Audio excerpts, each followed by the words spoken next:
नमस्कार। आज हम राजस्थान में सूखा और उसकी प्रकृति तथा उसके क्या कारण हैं जो राजस्थान में लगातार सूखे को बनाए रखते हैं, उनके बारे में अध्ययन करेंगे। सबसे पहले मैं छोटा सा परिचय देता हूँ कि राजस्थान में 10वीं शताब्दी से लगातार अकाल पड़ते रहते हैं। प्रदेश के ऐसा कोई भी भाग नहीं रहता जहाँ मतलब हर वर्ष अकाल की स्थिति ना रहे। कोई ना कोई भाग ऐसा उसकी अकाल की या सूखे की चपेट में आ जाता है जहाँ सूखे की स्थिति सामान्य सी बात है। सिंचाई आयोग ने इन क्षेत्रों को शुष्क माना है, पर जहाँ वर्षा 10 सेंटीमीटर से कम होती है या इससे और इनसे भी अनेक वर्षों तक प्राप्त नहीं होती है, या कृषि क्षेत्र के 30% की कम भाग पर सिंचाई की सुविधा प्राप्त होती है। और सिंचाई आयोग के अनुसार 50 सेंटीमीटर से कम वर्षा वाले जिलों को अकालग्रस्त क्षेत्रों में माना गया है। मतलब माना जाए तो भी इसके अंदर राजस्थान के आधे जिले शामिल हो जाएंगे। राजस्थान का 60% से अधिक भाग तो बोई की भूमि का क्षेत्र है। राजस्थान के 12 जिले हैं जो मरुस्थलीय क्षेत्र में, जहाँ इन 12 जिलों में हमेशा हर वर्ष सूखा और अकाल की स्थिति लगभग बनी रहती है। कभी भी ऐसा नहीं है कि 12 लगातार इन 12 जिलों में अकाल और सूखा की स्थिति नहीं देखने को मिले। किसी न किसी जिले में सूखे की स्थिति देखने को मिलती है। सिंचाई विभाग के अनुसार सूखा और अकाल के 2 क्षेत्रों में इन्होंने विभाजित किया है राजस्थान के। एक है अकालग्रस्त क्षेत्र। इसमें वे क्षेत्र शामिल हैं जहां वर्षा सामान्य से 25% तक वर्षा में परिवर्तन होता है। और इसमें राजस्थान का अरावली से पूर्व का क्षेत्र शामिल है, जिसकी पश्चिमी सीमा 50 सेंटीमीटर समवर्षा रेखा द्वारा बनाती है। दूसरा है दीर्घकालीन अकालग्रस्त क्षेत्र। इनमें वे क्षेत्र सम्मिलित किए गए हैं जहां वर्षा 25 से 40% परिवर्तनशील रहती है।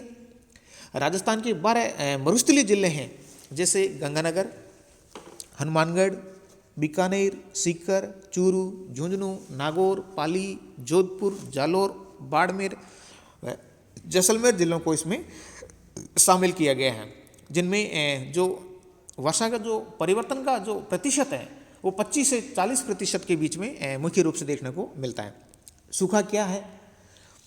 असामान्य जो मौसमी दशाएं वाली जो समय अवधि होती है, जिसमें वर्षा का पूर्ण अभाव होता है, जिसमें फसलें वनस्पति सूखने लगती हैं, उसे सूखा कहा जाता है।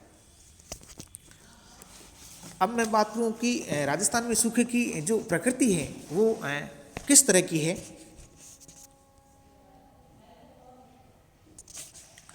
राजस्थान में हम देखते हैं तो जो सूखे की जो प्रकृति है, राजस्थान कृषि आयोग ने राजस्थान के 12 जिलों को मुख्य रूप से इसमें अकालग्रस्त या मरुस्थलीय जिले घोषित किए गए हैं, जो मैं दोबारा बता देता हूँ। जैसे जैसलमेर हैं, बाड़मेर हैं, बीकानेर हैं, जालोर हैं, जोधपुर हैं, नागौर हैं, पाली हैं, सीकर हैं, चूरू हैं, झुंझुनू, सीकर और हनुमानगढ़ मुख्य रूप से इसमें 12 जिले शामिल हैं।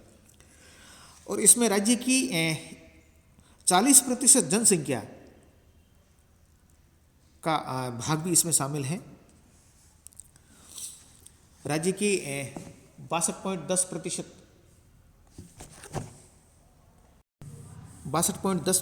पशुधन, 65% बंजर भूमि इस क्षेत्र में मुख्य रूप से देखते हैं। वर्षा का जो मात्रा है वो 20 से 30 सेंटीमीटर इन भागों में मतलब 12 जिलों में प्राप्त होती है। यहाँ सर्वाधिक वाष्पीकरण भी होता है।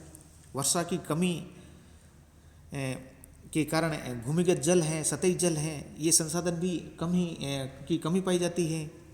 इसके अलावा हम इस भाग में देखें तो वर्षा की अनियमितता है, अनिश्चितता है, अपर्याप्तता है, असमान वितरण की स्थिति मुख्य रूप से देखने को मिलती है, जो इन भाग को सूखा बनाए रखने में महत्वपूर्ण देखी जाती है।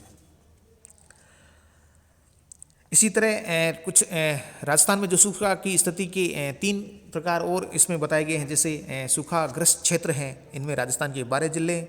आंशिक सूखाग्रस्त क्षेत्र हैं, इसमें अरावली श्रेणी, पर्वतीय पदीय जिले, उत्तरी पूर्वी जिले, जहाँ वर्षा 50 से 70 सेंटीमीटर होती है। और न्यूनतम सूखाग्रस्त क्षेत्र देखें तो इसमें दक्षिण और दक्षिण पूर्वी राजस्थान के जिले आते हैं, जहाँ वर्षा 70 से 100 सेंटीमीटर के बीच में होती है। अब मैं बात करता हूँ राजस्थान में जो सूखे का जो स्वरूप है वो मुख्य रूप से किस तरह से देखने को हमें मिलता है। जैसे एक कहावत राजस्थान में मुख्य रूप से प्रचलित है कि तीजो कुरियो और आठों काल, मतलब तीसरे साल तो कुछ ना कुछ थोड़ा बहुत होता है और 8वां साल तो काल होना ही होना, अकाल की स्थिति होनी ही होनी है। ये मतलब लगभग समीप मतलब शामिल रहता है। जैसे तीसरे साल को अर्ध अकाल कह सकते हैं और 8वें साल का जो होता है उसको हमें पूरे अकाल में शामिल करते हैं, जहाँ भयंकर भूखा और सूखे की स्थिति हमें कई बार देखने को मिल जाती है। इसी तरह जो राजस्थान में सूखा की समस्या के स्थायी समाधान के लिए 1970 में एक विशिष्ट योजना संगठन विभाग की स्थापना की गई। 1995 में राज्य के 11 जिले जो हैं सूखा संभावित क्षेत्र विकास कार्यक्रम शुरू किया गया इन जिलों में, और प्राकृतिक आपदा राहत कोष में 93 करोड़ रुपए की सहायता प्रतिवर्ष इसमें दी गई। जैसलमेर और बाड़मेर में अधिकांश सूखे की स्थिति और अकाल की स्थिति मुख्य रूप से बनी रहती है। फिर हम देखें तो जो राजस्थान में वर्तमान में किए गए जो क्षेत्रीय जो सर्वेक्षण है, परंपराओं और ऐतिहासिक प्रमाणों और कार्बन पद्धति से की गई तकनीकी जांच के परिणाम स्वरूप हम मुख्य रूप से ये देखते हैं कि राजस्थान राज्य की मौजूदा सूखा और अकाल की स्थिति इसकी निरंतरता मात्र कुछ सदियों की ही देन है, क्योंकि जो पश्चिमी भाग में सदैव स्थायी सूखे की स्थिति बनी रहती है और इस प्रदेश की जो स्थिति है समुद्र तट से दूर पाई जाती है। साथ ही इसमें विषम भौतिक दशाएं भी मुख्य रूप से देखने को मिलती हैं। अब मैं बात करता हूँ राजस्थान में सूखे के कारक या कारण जो भी है। राजस्थान में हम सूखे की बात करें तो इसमें दो तरह के कारक महत्वपूर्ण रूप से शामिल किए गए हैं, जिनमें एक भौतिक कारक है, दूसरा मानवीय कारक है। भौतिक कारक में हम देखें, कारण में देखें तो भौतिक दशाएं हैं और जलवायु दशाएं हैं। मानवीय कारण में हम देखें तो आर्थिक कारक हैं, जननांगीय कारक हैं, राजनीतिक कारक हैं और पर्यावरणीय कारक मुख्य रूप से इसमें अपनी भूमिका निभाते हैं। सबसे पहले मैं भौतिक कारक की बात करूं तो राजस्थान में जैसे राजस्थान की जो प्रमुख भौतिक दशाएं हैं वो इसको प्रभावित करती है। उसके बाद में मैं इसमें देखूं तो जो भौतिक दशाओं में मैं मुख्य रूप से देखता हूं तो जो राजस्थान का उचावच है वो इसको मुख्य रूप से प्रभावित करता है। उचावच की बात करूं तो मरुस्थल है, अरावली की पहाड़ियाँ हैं, क्योंकि इसमें जो 1% उच्च शिखर हैं, 6% पर्वत हैं, 31% पर पठार हैं, 11% निम्न भूमि और 51% भाग मैदानी है, जो इस भूभाग को अपना आप में प्रभावित करती है।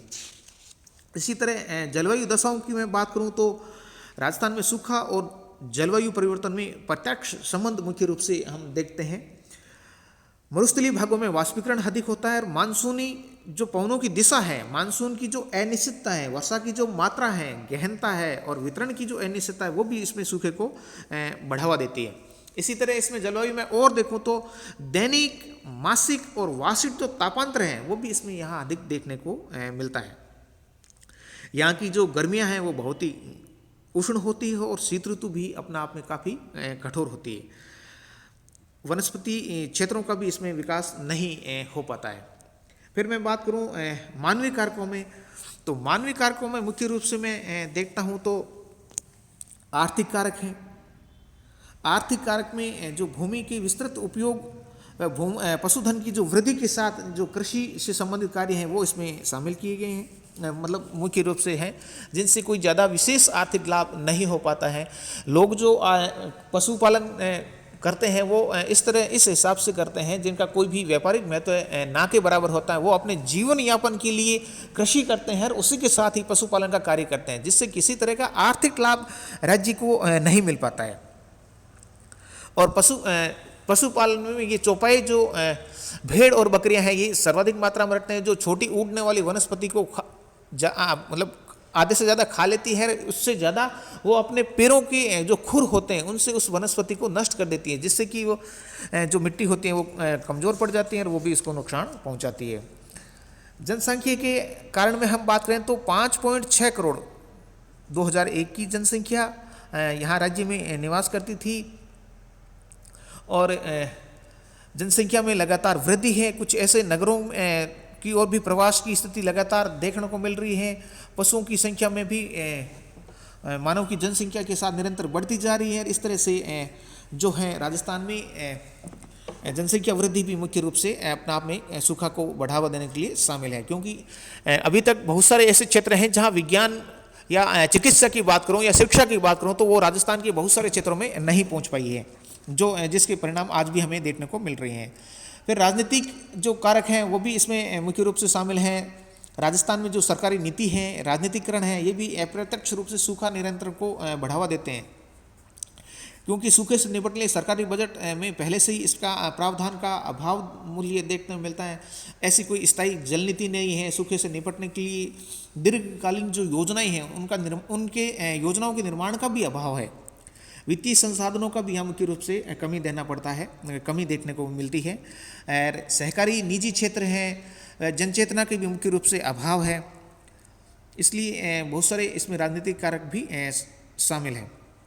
पर्यावरणीय कारक को मैं बात करूं तो राजस्थान में सूखे की जो पर्यावरणीय दशाएं हैं वो भी महत्वपूर्ण उत्तरदायी मानी जाती हैं।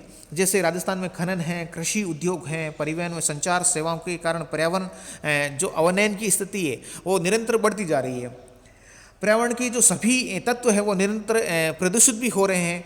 और फिर हम देखें जो रासायनिक उद्योगों से निकलने वाला जो भूमि उद्योग है उनमें भूमि प्रदूषण की समस्या भी देखने को मुख्य रूप से मिलती है।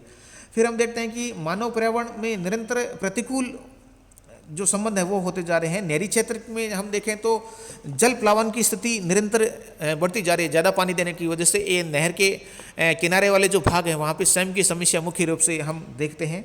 इसके साथ शुष्क पवने हैं, चारागाह हैं, वनस्पति का निरंतर कम होती जा रही है और अतिचारण के कारण भी वन क्षेत्र में निरंतर कम हो जाते हैं। इस तरह से बहुत सारे ऐसे कारक हैं जो राजस्थान में